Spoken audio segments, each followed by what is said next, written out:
To govern is to populate, Mr. Speaker, and we as a nation have to be mindful that this paradigm is not being used against us to our detriment by the deliberate injection of population into our Essequibo.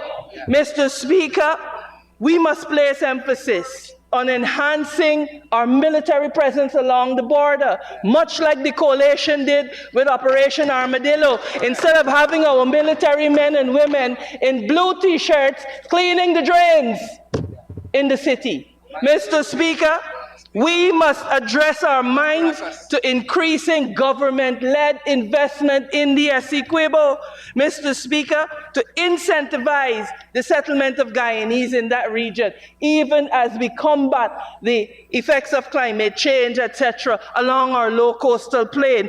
Mr. Speaker, we in the coalition have a vision for the development of the Essequibo. It is not by accident, sir, that the townships of Bartica, of Lethem, of Mabaruma, and Mahdia were established between 2015 and 2018. We just didn't wake up one day and decided we were going to do it. It was a part of a deliberate strategy to ensure that we establish, Mr. Speaker, economic and administrative hubs for the development and the population of the Essequibo, Mr. Speaker. This is what national development requires.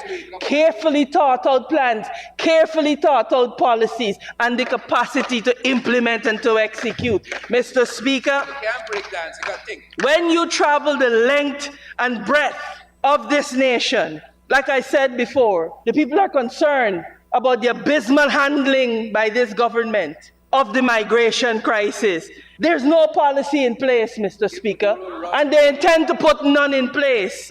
But you know, we are in the age of abbreviation and mnemonics, and I'm tempted to say that this is the PPPC, postponing practical policy continuously, Mr. Speaker, and placing people's concerns.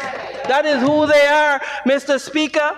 We on this side of the House will implement a Guyana and Guyanese-First migration policy. I repeat, we will implement a Guyana and Guyanese-First migration policy because our policy will put the needs and interests of Guyanese first, unapologetically, while we responsibly manage migration to benefit national development, including the supply of labor, and while we emphasize protecting our local opportunities, preserving our cultural identity, and ensuring sustainable growth